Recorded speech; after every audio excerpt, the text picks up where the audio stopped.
Oi, pessoal, bem-vindos a mais uma aula do CEDERJ. Meu nome é Claudine, vocês já me conhecem, e hoje o meu objetivo é falar sobre a competência 3 do Enem.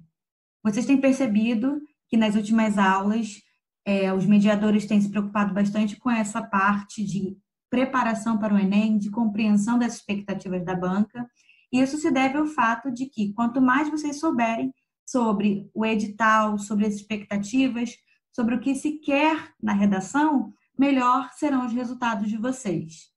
Vamos lá, o que é a competência 3? A competência 3 é responsável por medir a inteligibilidade do texto, ou seja, o seu sentido. E não é o sentido nele mesmo, é o sentido dentro de uma determinada coerência e um sentido dentro de uma plausibilidade. O que isso significa? O texto, além da sua estrutura sincrônica, da sua estrutura que está associada a um direcionamento, a fundamentação e a todas as etapas que ocorrem dentro da dissertação, ele também deve estar vinculado à realidade. Então, além de uma boa argumentação, vocês precisam argumentar, construir essas ideias a partir do mundo real, a partir do modo como se compreende o tema.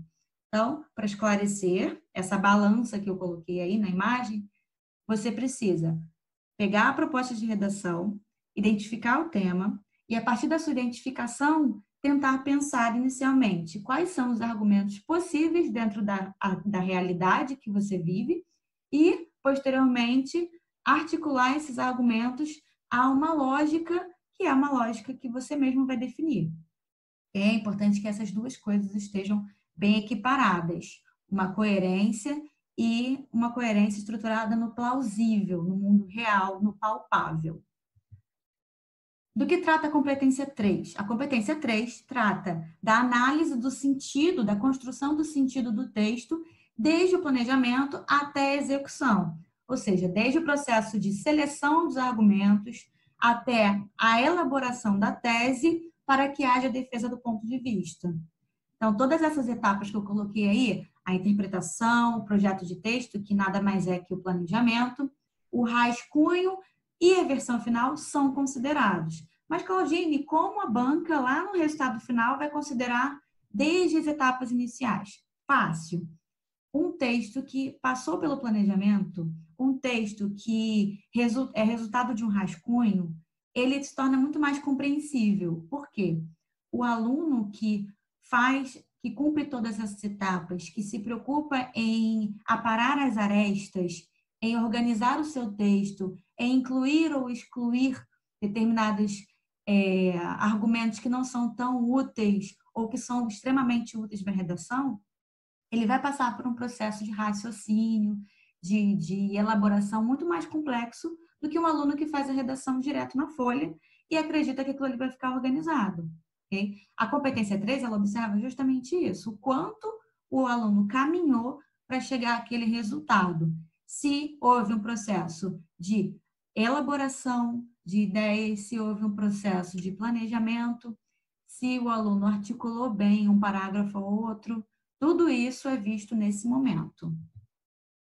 Bom, de acordo com o edital do Enem, a capacidade que vai ser avaliada nessa competência é a capacidade de selecionar, relacionar, organizar e interpretar as informações, os fatos, opiniões e os argumentos na defesa do ponto de vista. O que isso significa? Que a banca vai tentar identificar se o aluno soube selecionar as informações retiradas do seu próprio repertório ou do repertório dos textos motivadores, se o aluno conseguiu relacionar os argumentos que ele selecionou, se os argumentos ou os dados fazem sentido com a argumentação, com o que se quer dentro do objetivo do texto, se houve uma organização para que todos os processos se sucedessem, desde a elaboração da tese até a proposta de intervenção, e se todos os argumentos passaram por um processo interpretativo, se o candidato ou o aluno conseguiu conjugar a análise de dados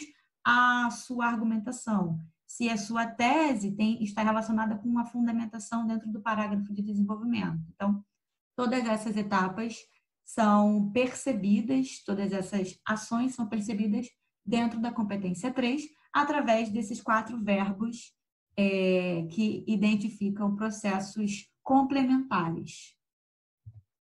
Eu trouxe para vocês o slide só para demonstrar como é a proposta de redação do Enem. Tenho muitos alunos que não fizeram prova ainda, então não conseguem imaginar, né, como é a folha de redação.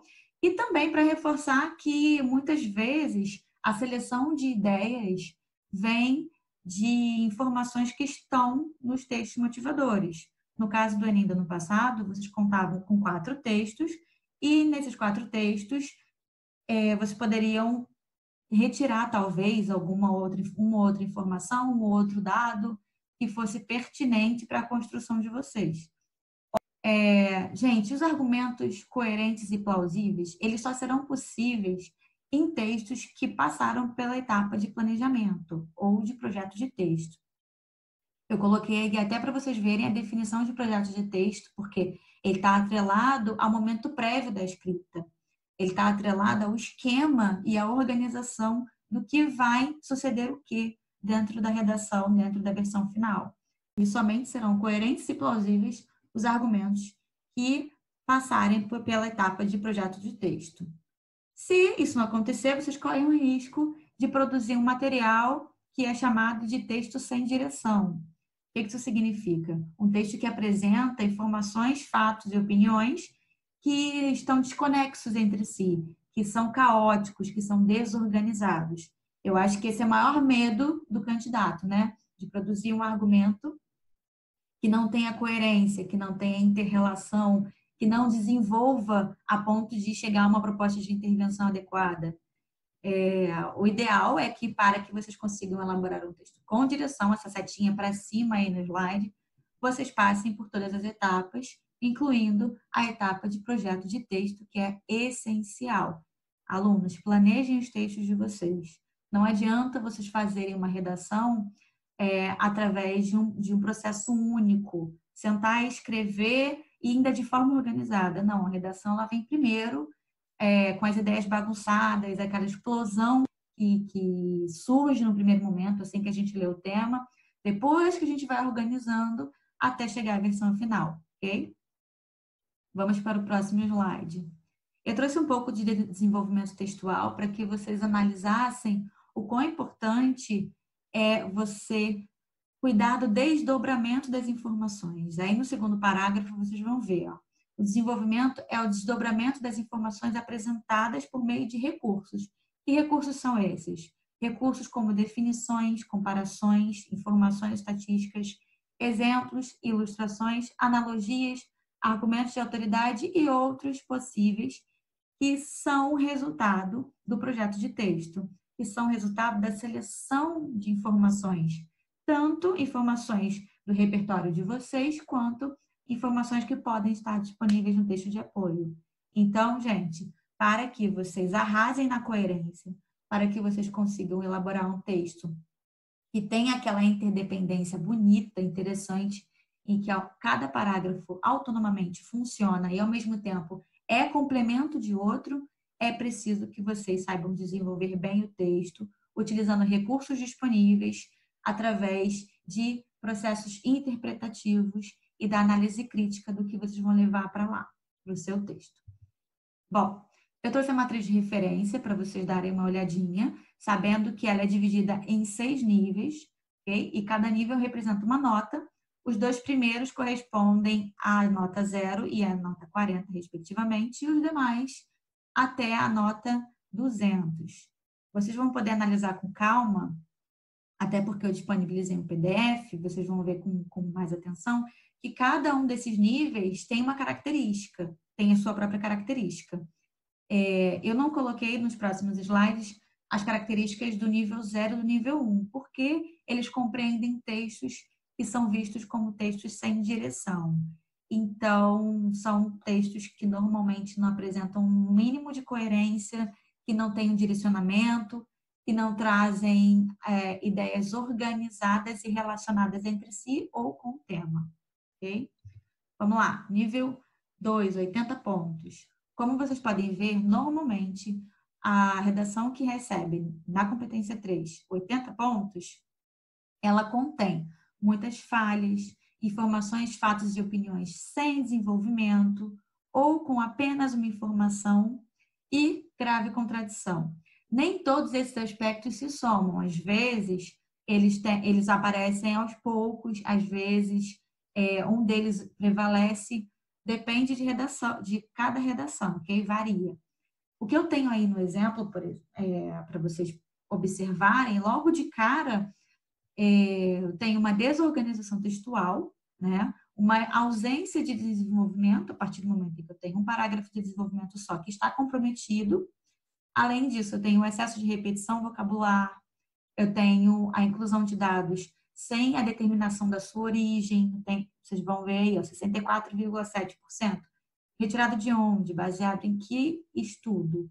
Né?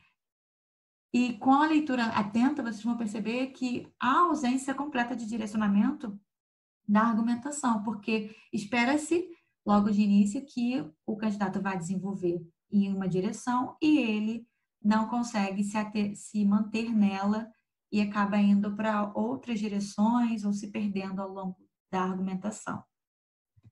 O nível 3, que causa 120 pontos, ele normalmente tem um projeto de texto, então a banca percebe que o candidato conseguiu pensar um pouco do que ele ia escrever, ele fez o mínimo de planejamento.